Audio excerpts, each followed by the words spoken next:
Toronto سے اشجع حیدر صاحب نے سوال کیا، if some one is from Syed family how can they confirm? دیکھیں، سیدھی سادی بات ہے کہ شجرہ نسب جہاں پر محفوظ ہے، حضرت رسالت مآب صلی اللہ علیہ وسلم تک شجرہ جن لوگوں کا متصل ہے انہیں سید ماننا چاہیے، کیونکہ وہ شہادتیں بہت زیادہ اس پہ کرنا ہو تو یہ تو سادات کی ڈیوٹی ہے، ان کا فرض ہے کہ اپنے ہر جد کے کچھ نہ کچھ حالات لکھ دیں۔ مثلا میرے والد سید تھے، وہاں سے ہجرت کر کے آئے تھے یا یہیں کے مقیم تھے، سندھی تھے، یہ ان کے حالات زندگی تھے۔ ان کے والد میرے دادا، یہ چیزیں ان میں تھیں۔ دو دو چار چار سطروں میں لکھ دے تاکہ کنفرم ہو جائے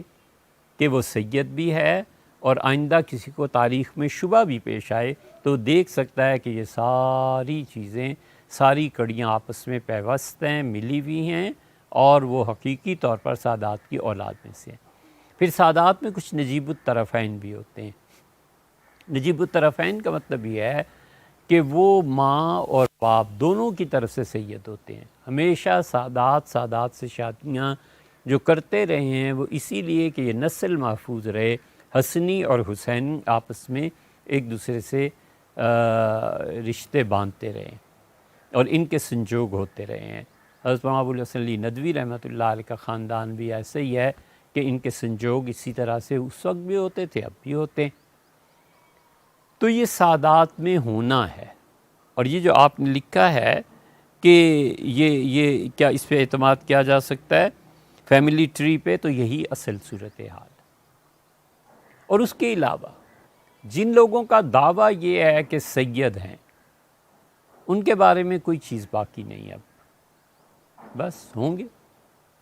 نفی بھی نہیں کی جا سکتی، لیکن یقینی طور پر اثبات بھی نہیں کیا جا سکتا، اس لیے کہ سینکڑوں اور ہزاروں گھرانے جو ہندوستان میں کچھ اور تھے اور تقسیم میں یہاں آئے اور زمینوں کے لیے، مکانات کے لیے، کلیم کے لیے سید بن گئے۔ کتنے ہی کشمیریوں کو ہم نے دیکھا، اور وہ کشمیری تھے، بٹ کہلاتے تھے، پٹھان بن گئے۔ کتنے ہی لوگوں کو دیکھا، اپنا نسب تبدیل کرنے میں انہوں نے ایک منٹ نہیں لگایا اور کاغذات میں کچھ کا کچھ درج کر دیا۔ اب ایک نے یہ کر دیا، باپ نے، آگے اولاد ظاہر ہے کہ اسے کیا پتہ ہے ہم پٹھان ہیں کہ کشمیری ہیں، وہ اپنے آپ کو ہمیشہ، اور اس سے بھی زیادہ مضحکہ خیز بات یہ ہے کہ نسب میں دو دو نسب لکھتے ہیں، یعنی پٹھان بھی ہوں اور سید بھی ہوں۔ پٹھان اس معنی میں کہ وہ سرحد میں رہتا تھا، بالکل ٹھیک ہے، وہ سید ہو سکتا ہے، لیکن یہاں پٹھان نسباً نہیں ہے، وہ نسبی پٹھان اور ہے۔ عباسی بھی ہوں اور سید بھی ہوں، راجہ بھی ہوں اور عباسی بھی ہوں۔ یا اللہ، راجے ہو تو تم ہندوؤں کی اولاد میں سے کہیں ہو، عباسی ہو تو سیدنا عباس بن عبد المطلب رضی اللہ عنہ کے خاندان میں سے ہو۔ یہ دو دو باپ کب سے بنانا شروع کر دیا انہوں نے، خود اپنے منہ سے اپنے آپ کو گالی دیتے ہیں۔ اس جاہل قوم میں یہ تماشے ملیں گے۔ ہمیں ایک فتوے کے سلسلے میں عباسیوں کے شجرہ نسب کی تلاش تھی، ضرورت پیش آئی، تو کئی سال اس کی تحقیق کرنے کے بعد معلوم ہوا کہ بہاولپور کے جو عباسی ہیں یہ صحیح چیز ہے، ان کے پاس پورا شجرہ نسب حضرت عباس رضی اللہ عنہ تک ہے، اور مری اور قرب و جوار کے جو تھے ان کا 200 سال پرانا ریکارڈ اللہ تعالیٰ مغفرت فرمائے محرم عباسی صاحب کی، ان کی سفارش سے وہ ساتھ لے گئے خود مری میں، اور جا کر انہوں نے 200 سال پرانا ریکارڈ نکلوا کے دکھایا مجھے، اور ہم نے خود پڑھا وہاں پہ۔ ڈڈیال یا کیا قوم تھی کوئی ان کی، یہ ڈھونڈ قوم تھی،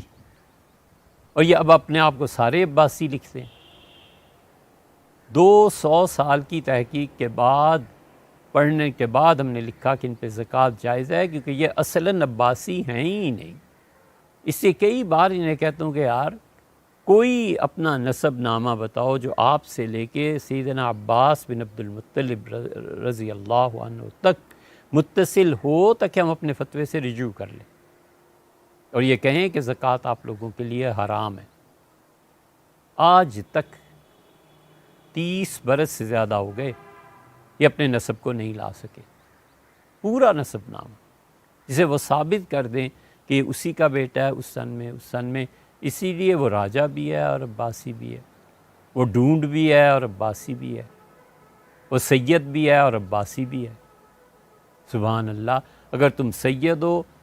تو صاحبزادی صاحبہ امیر المومنین سیدنا علی رضی اللہ عنہ کی اولاد ہو بھائی، اور تم عباسی ہو تو سیدنا عباس رضی اللہ عنہ کی اولاد ہو۔ ایک آیا اور اس نے کہا میں جعفری عباسی، ہم نے کہا سبحان اللہ، جعفری اور عباسی یہ کیسے ہوئے؟ جعفری تو ہوئے اس نے جعفر رضی اللہ عنہ کی اولاد میں سے، جعفر، علی، عقیل، طالب، یہ سارے بھائی تھے، اور یہ اولاد تھی حضرت ابو طالب کی، اور ابو طالب بیٹے تھے عبد المطلب کے، اور عبد المطلب کے 10 بیٹے تھے، ایک عبداللہ تھے حضور اقدس صلی اللہ علیہ وسلم کے والد ماجد، تیسرا بیٹا ان کا عباس تھا، تو تم عباس تک کا کہو عباسی ہوں، تم جعفری ہو تو جعفر رضی اللہ عنہ تک اپنا سلسلہ پہنچاؤ سیدنا علی رضی اللہ عنہ کے بھائی کے طرف، یہ دونوں کیسے جمع ہو گئے؟ تو اس نے کہا جی مجھے نہیں پتا، ہم جعفری عباسی، اسے نہیں پتا تھا کہ وہ کتنی بڑی بات کا ارتکاب کر رہا ہے۔ حضرت رسالت مآب صلی اللہ علیہ وسلم نے فرمایا کہ جو اپنا نسب کسی اور کے ساتھ ملائے، اپنا جد اور اپنا دادا کسی اور کو بتائے، اللہ کی لعنت ہو اس شخص پہ اور اللہ کے فرشتوں کی لعنت ہو اس شخص پہ۔ یہ نسب تبدیل کر لینا کوئی معمولی سی بات نہیں ہے۔